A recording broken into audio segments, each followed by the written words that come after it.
Pernah nggak kamu ngerasa, baru aja gajian, dompet masih hangat dipegang, tapi entah kenapa uangnya seperti punya kaki sendiri?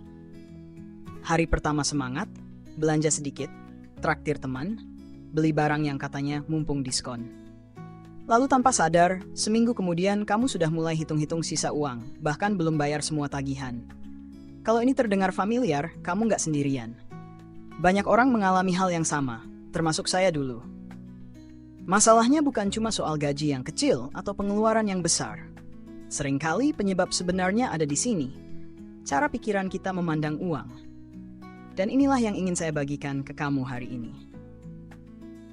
Ada 3 pola pikir utama yang diam-diam membuat uang cepat pergi. 3 hal ini bekerja di bawah sadar kita, mengendalikan kebiasaan sehari-hari, dan kalau tidak diubah, berapapun penghasilanmu, hasilnya akan sama. Dompet terasa bocor. Begitu saya sadar dan mengubah 3 pola pikir ini, segalanya berubah. Uang tidak hanya bertahan lebih lama, tapi mulai berkembang. Bahkan tanpa saya harus kerja mati-matian. Jadi, di beberapa menit ke depan, saya akan ajak kamu memahami satu persatu pola pikir ini, lengkap dengan contoh nyata dan langkah praktis yang bisa langsung kamu terapkan hari ini. Kalau kamu ingin uang lebih betah di dompetmu, pastikan kamu simak sampai akhir. Dan kalau di tengah-tengah pembahasan nanti kamu merasa, wah ini gua banget, tulis satu tak setuju di kolom komentar supaya kamu ikut perjalanan ini. Kita mulai dari hal pertama yang paling sering membuat uang tidak betah di dompet, yaitu belanja emosional. Mungkin kamu pernah mengalami, kamu sedang capek setelah bekerja seharian, badan lelah, pikiran sumpek, lalu tiba-tiba muncul dorongan untuk membuka aplikasi belanja online. Di sana, kamu melihat diskon besar, gratis ongkir, dan promo hanya hari ini. Rasanya seperti semesta sedang mendukung kamu untuk membeli sesuatu. Belanja emosional adalah saat kita mengeluarkan uang bukan karena kita benar-benar membutuhkan barang itu, tapi karena ada dorongan perasaan yang kuat di baliknya. Dorongan ini bisa datang dari banyak hal, bisa karena stres, merasa bosan, ingin menghadiahi diri sendiri, atau bahkan ingin terlihat keren di mata orang lain. Dan masalahnya, ketika dorongan itu sudah muncul, logika seringkali kalah. Saya ingat sekali dulu, setiap habis gajian, saya selalu punya kebiasaan membeli barang yang sebenarnya tidak masuk daftar kebutuhan saya. Waktu itu alasan saya sederhana. Kan saya kerja keras, masa tidak boleh memanjakan diri? Kedengarannya masuk akal, bahkan terasa wajar. Tapi masalahnya, saya melakukan itu hampir setiap bulan. Hasilnya, uang yang seharusnya bisa bertahan lama malah cepat menguap. Ada sebuah cerita yang mungkin akan terasa dekat dengan kamu. Seorang teman saya bernama Rina, usianya 27 tahun, bekerja di sebuah perusahaan startup dengan gaji yang cukup lumayan untuk hidup di kota besar. Setiap awal bulan, saat gajinya masuk, ia langsung membuka aplikasi belanja. Kadang ia membeli sepatu baru, kadang tas, kadang skincare. Kalau ditanya alasannya sederhana, biar semangat kerja. Tapi ada satu kejadian yang membuat saya dan Rina sadar akan bahayanya belanja emosional. Bulan itu Rina baru saja dapat bonus cukup besar. Dengan penuh semangat, dia memutuskan untuk membeli gadget terbaru yang sedang tren. Harganya hampir setengah dari total bonusnya. Beberapa hari kemudian, sebuah tagihan rumah sakit datang karena orang tuanya membutuhkan perawatan mendadak. Rina panik, uangnya habis, dan ia harus meminjam ke saudara. Dari situ saya belajar dan Rina juga belajar bahwa belanja emosional bukan hanya soal menghabiskan uang, tapi juga soal mengorbankan rasa aman kita di masa depan. Uang yang kita keluarkan untuk memuaskan dorongan sesaat, seringkali adalah uang yang kita butuhkan untuk hal-hal penting di kemudian hari. Masalahnya, belanja emosional ini jarang terasa seperti masalah besar di awal. Setiap pembelian terasa kecil, 100.000 di sini, 200.000 di sana, tapi kalau diakumulasi selama sebulan, bisa menjadi jumlah yang besar. Apalagi jika kita menuruti dorongan ini setiap kali muncul rasa bosan atau stres. Tanpa disadari, ini menjadi pola yang terus berulang. Kenapa ini bisa terjadi? Otak kita punya satu bagian yang bekerja berdasarkan kepuasan instan. Bagian ini suka sesuatu yang langsung memberi rasa senang dan tidak terlalu peduli pada dampak jangka panjang. Saat kita stres atau bosan, otak akan mencari cara cepat untuk mengalihkan rasa itu. Belanja, apalagi jika ada diskon, memberikan dopamin, hormon yang membuat kita merasa senang sesaat. Masalahnya, rasa senang itu cepat sekali hilang, dan biasanya digantikan rasa menyesal. Saya yakin kamu pernah mengalami. Barang yang kamu beli saat diskon tiba di rumah, kamu buka paketnya, kamu lihat barangnya. Dan setelah itu, kamu tidak merasa segembira saat membelinya. Kadang barang itu bahkan tidak langsung dipakai. Itulah ciri belanja emosional. Rasa senang cepat hilang, tapi uangnya tidak kembali. Saya juga pernah terjebak dalam lingkaran ini. Ada masa ketika saya merasa, hidup itu singkat, mending nikmati sekarang.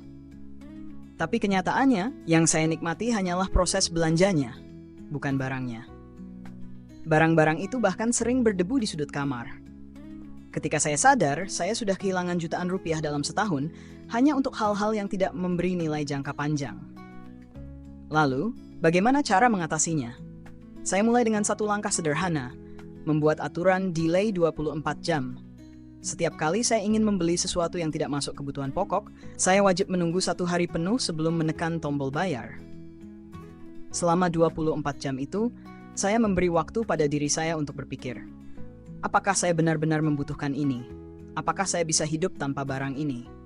Dan seringkali jawabannya adalah iya, saya bisa hidup tanpa itu. Saya juga belajar mengenali pemicu belanja emosional saya. Misalnya, saya tahu bahwa saya cenderung belanja saat sedang bosan di rumah sendirian.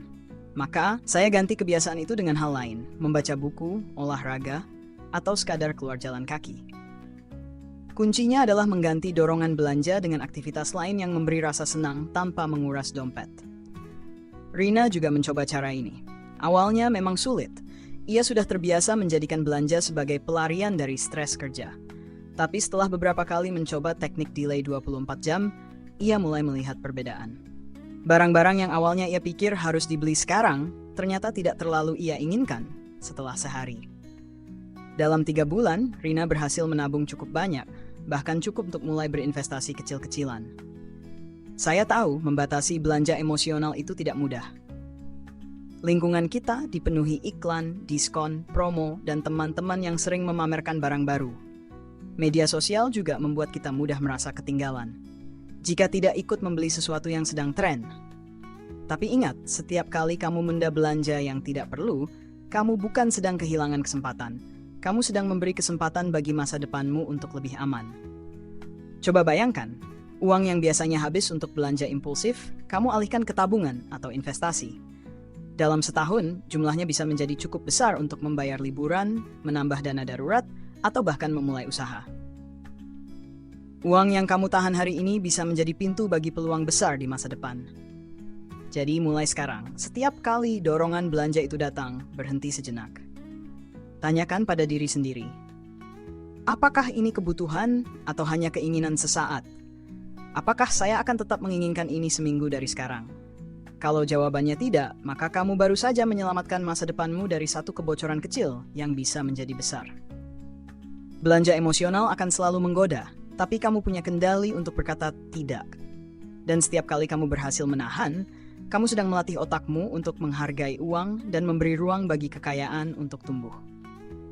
Ingat, uang tidak betah di dompet bukan karena jumlahnya kecil, tapi karena kebiasaan kita yang membuatnya pergi terlalu cepat. Kalau kamu merasa cerita ini relate dengan hidupmu, tulis kata delay di kolom komentar. Itu akan menjadi tanda bahwa kamu sudah siap melawan belanja emosional dan membuat uangmu bertahan lebih lama.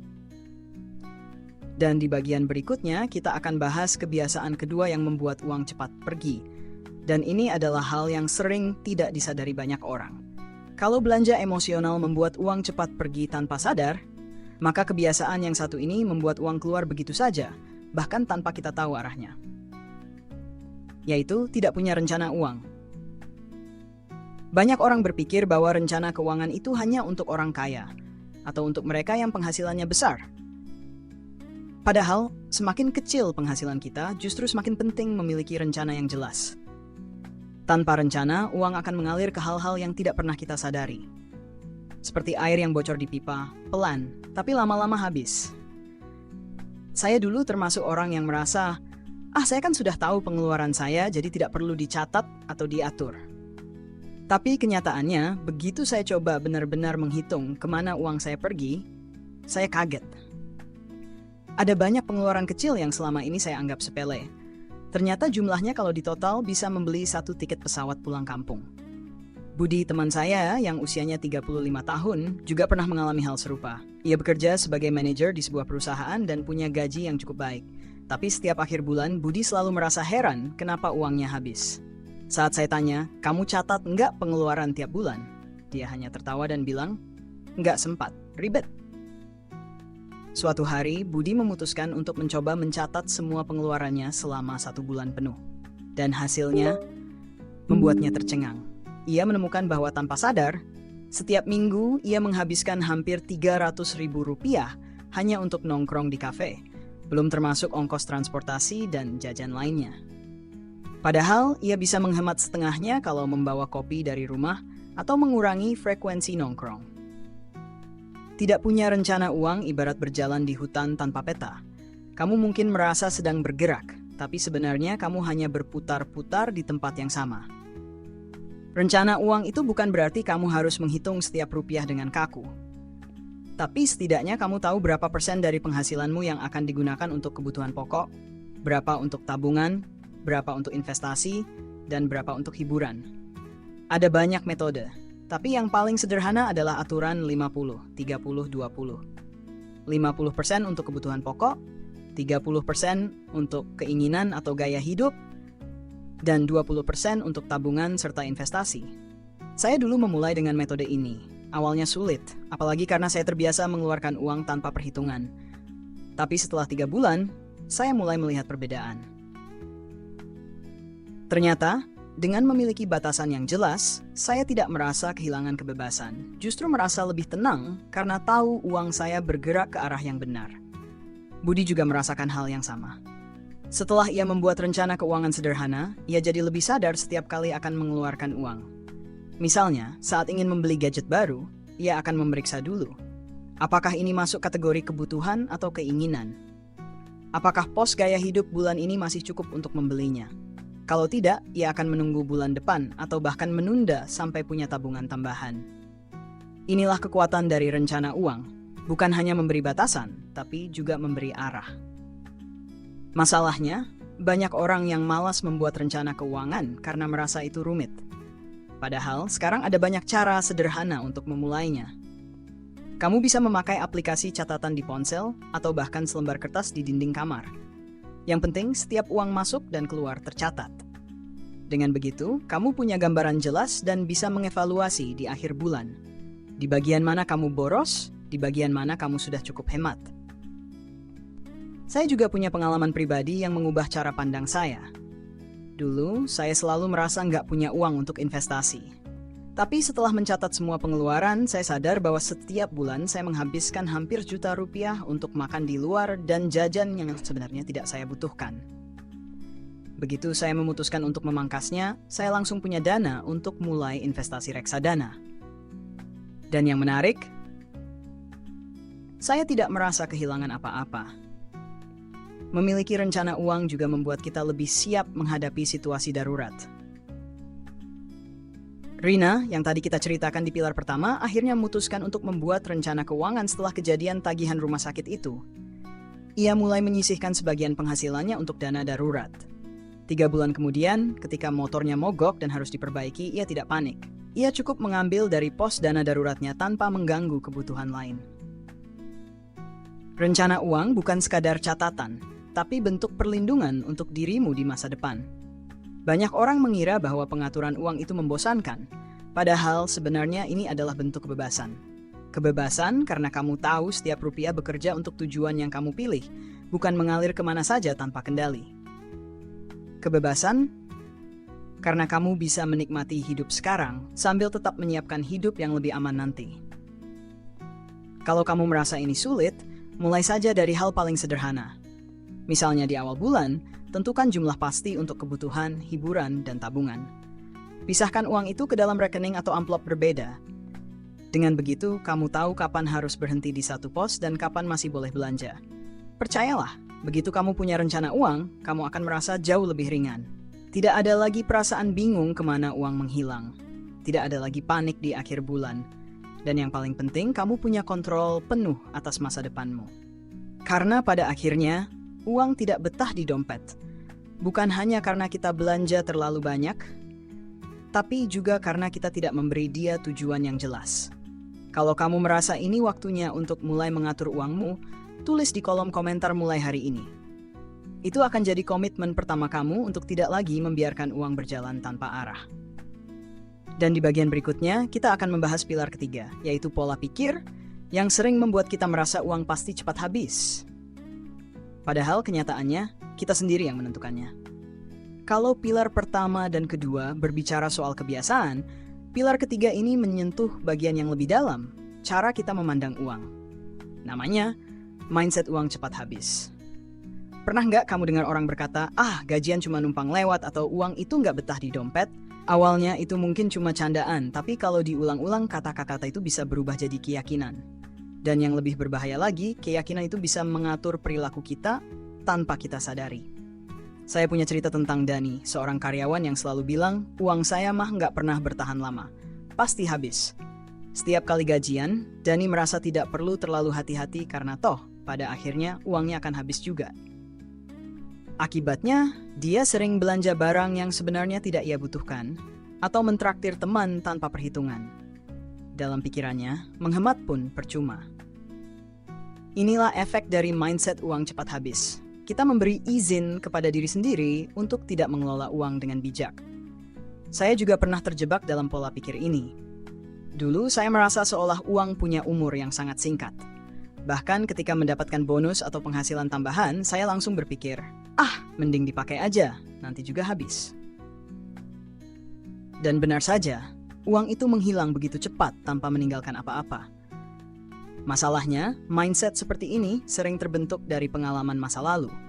Kalau sejak kecil kita tumbuh di keluarga yang selalu kekurangan, kita terbiasa melihat uang datang dan pergi dengan cepat. Sehingga ketika dewasa, otak kita secara otomatis mengulang pola yang sama. Ada penelitian yang menjelaskan fenomena ini. Saat seseorang percaya bahwa uang pasti cepat habis, otaknya akan mencari pembenaran lewat tindakan. Misalnya, belanja impulsif atau tidak menabung, agar sesuai dengan naskah yang sudah ada di pikirannya. Ini disebut self-fulfilling prophecy, atau ramalan yang menjadi kenyataan karena kita bertindak sesuai keyakinan itu. Budi, yang tadi kita ceritakan di pilar kedua, awalnya juga punya mindset ini. Tapi ketika ia mulai membuat rencana keuangan dan melihat uangnya bertahan lebih lama dari biasanya, pikirannya mulai berubah. Ia mulai percaya bahwa uang bisa bertahan kalau kita yang mengatur, bukan membiarkan. Mindset ini juga sering muncul dalam bentuk kalimat seperti, kalau ada uang lebih pasti ada aja kebutuhannya. Memang benar, kebutuhan hidup itu tidak ada habisnya. Tapi bedanya, orang dengan mindset positif akan memilih kebutuhan mana yang penting, sedangkan orang dengan mindset uang cepat habis akan memenuhi semua yang datang tanpa pertimbangan. Saya pernah memberi tantangan ke diri sendiri. Setiap kali mendapat uang tambahan, entah itu dari bonus, hadiah, atau pekerjaan sampingan, saya langsung sisihkan minimal 30% untuk tabungan atau investasi. Awalnya sulit, karena ada rasa sayang tidak dipakai. Tapi lama-lama saya mulai menikmati melihat saldo tabungan bertambah. Dan yang menarik, kebutuhan mendadak yang dulu selalu muncul, tiba-tiba berkurang. Perubahan mindset mengubah perilaku, dan perubahan perilaku mengubah hasil. Kalau kamu merasa terjebak dalam pola pikir ini, ada 2 langkah sederhana untuk mengubahnya. Pertama, ubah cara bicaramu tentang uang. Jangan lagi bilang, uang pasti cepat habis. Ganti dengan kalimat seperti, uang saya bekerja untuk saya atau uang saya bertahan lama. Kedua, buktikan pada dirimu sendiri lewat tindakan kecil. Misalnya, simpan Rp50.000 setiap minggu di rekening terpisah dan jangan disentuh. Awalnya mungkin terlihat sepele, tapi begitu kamu melihat uang itu bertahan, pikiranmu mulai percaya bahwa mengelola uang itu mungkin. Dan dari situlah kebiasaan baru terbentuk. Rina, yang kita kenal di pilar pertama, juga sempat memiliki mindset uang cepat habis. Tapi setelah mengalami krisis kesehatan yang memaksanya berpikir ulang, ia mulai menantang keyakinannya sendiri. Kini, setiap kali gajian, ia langsung mengalokasikan sebagian untuk dana darurat dan investasi, sebelum memikirkan pengeluaran lain. Hasilnya, 6 bulan kemudian, ia punya tabungan yang cukup untuk membayar biaya kuliah adiknya tanpa harus berhutang. Itu adalah momen di mana ia benar-benar menyadari, uang tidak cepat habis kalau kita memberinya arah dan tujuan. Pada akhirnya, mindset uang cepat habis hanyalah cerita lama yang kita bawa dari masa lalu. Dan seperti semua cerita lama, kita selalu punya pilihan untuk menulis ulang. Kalau kamu merasa ini saatnya untuk mengubah cara pandangmu, tulis di kolom komentar. Mulai dari pikiran. Karena semua perubahan besar selalu dimulai dari sini. Kalau kita rangkum perjalanan kita hari ini, ada 3 pilar penting yang harus kita jaga agar keuangan tetap sehat. Pertama, kita belajar tentang bahaya belanja emosional. Kebiasaan membeli untuk memuaskan perasaan sesaat, yang seringkali justru membuat kita menyesal di kemudian hari. Kedua, kita membahas tentang hidup tanpa rencana uang, bagaimana ketiadaan arah membuat uang kita mengalir tanpa kendali, dan betapa pentingnya memberi setiap rupiah tujuan yang jelas. Lalu yang ketiga, kita menyelami mindset uang cepat habis, sebuah cara pandang yang diam-diam bisa mengatur tindakan kita, dan hanya bisa diubah kalau kita mulai menulis ulang cerita di kepala kita sendiri. Kalau kamu perhatikan, ketiga pilar ini saling berkaitan. Belanja emosional sering muncul karena kita tidak punya rencana. Tidak punya rencana membuat uang cepat habis. Dan mindset uang cepat habis membuat kita kembali ke siklus yang sama. Memutus lingkaran ini butuh kesadaran, strategi, dan keberanian untuk berubah. Saya ingin mengucapkan terima kasih sebesar-besarnya untuk semua yang sudah menonton sampai akhir. Dan khususnya terima kasih kepada Uswatun Hasanah 4242 yang sudah memberikan super thanks. Dukungan seperti ini bukan hanya membantu channel ini terus berkembang, tapi juga menjadi pengingat bahwa pesan yang kita bagikan benar-benar berarti untuk seseorang di luar sana. Kalau kamu merasa video ini bermanfaat, bagikan ke teman atau keluarga yang sedang berjuang memperbaiki keuangan mereka. Tulis di kolom komentar pilar mana yang paling ingin kamu perbaiki mulai hari ini. Dan jangan lupa, subscribe untuk mengikuti pembahasan mendalam lainnya tentang keseimbangan hidup dan finansial. Keseimbangan bukan tujuan, tapi cara menjalani hidup.